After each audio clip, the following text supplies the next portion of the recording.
안녕하세요. 소중한 당신만을 위한 산부인과 이야기 세라 산부인과 대표원장 안정미입니다. 오늘은 부인과에서 성매개성 질환 중 가장 흔한 질환인 헤르페스에 관하여 이야기 나누어 보도록 하겠습니다. 헤르페스 바이러스에 의하여 피부나 점막에 수포가 생기는 질환입니다. 헤르페스 바이러스는 DNA 바이러스로 1형과 2형으로 분류되는데요. 통상적으로 1형은 구강과 입술 부위, 2형은 외음부나 항문 주변에 수포가 생긴다고 알려져 있는데요. 실제로 부위별로 1형과 2형의 구별이 명확하지는 않고요. 구강에 발생된 포진이 2형인 경우가 약 20% 정도를 차지하고 외음부에 발생된 포진이 1형인 경우가 약 30% 정도라고 보고되고 있습니다. 유전학적으로 볼 때 1형과 2형은 염기 서열이 50%가 일치하고 단백 구조의 80% 이상이 동일하므로 1형과 2형을 부위별로 명확히 구분하는 것은 큰 의미가 없는 것이 현대의학에서는 지배적인 견해입니다. 밀접한 피부 접촉이나 점막의 직접적인 컨택으로 감염되는 것으로 알려져 있습니다. 건조한 상태에서는 바이러스의 전파력이 급감하여 공기를 통한 비말 감염의 사례는 거의 없으므로 공경 변기 사용이나 대중 목욕탕에서는 감염되지 않는 것으로 알려져 있습니다. 지금 현 도표에서 보시다시피 구강의 1형이 키스에 의하여 파트너의 입술에 1형 수포를 만들기도 하고요.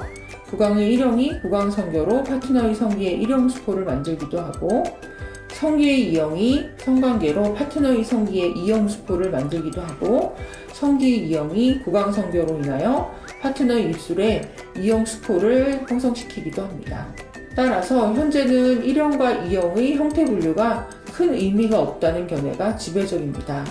인류 사회학적 의미의 성병으로 분리하기엔 애매모호하며 의학적으로 성매개성 질환으로 정의하는 것이 맞다는 견해가 지배적입니다. 미국의 대규모 연구 통계에 따르면 전 국민의 60% 정도가 걸렸다는 통계도 있을 정도로 매우 흔한 질환입니다. 헤르페스를 확실히 진단할 수 있는 방법은 두 가지 방법이 있는데요.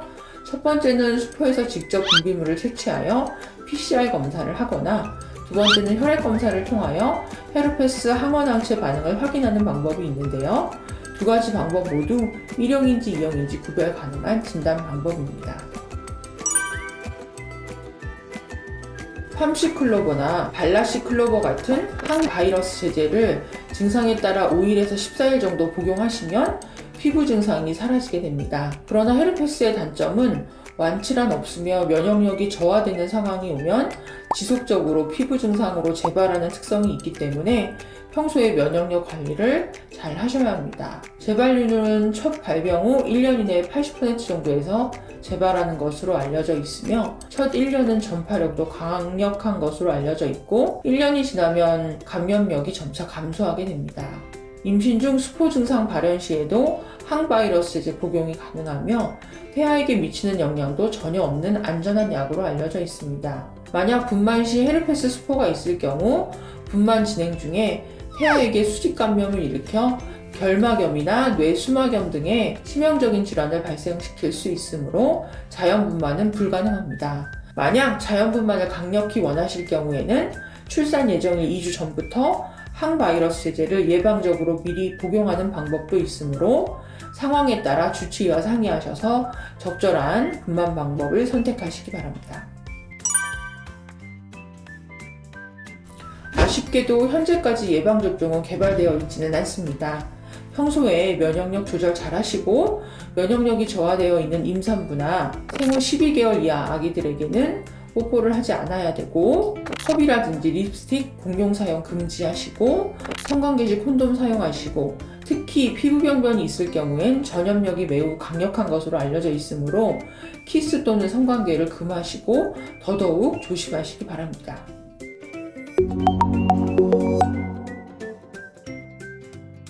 오늘은 헤르페스에 대하여 이야기 나누어 보았는데요. 오늘의 이야기가 유익하셨다면 좋아요, 구독, 댓글, 알람 설정까지 부탁드립니다. 감사합니다.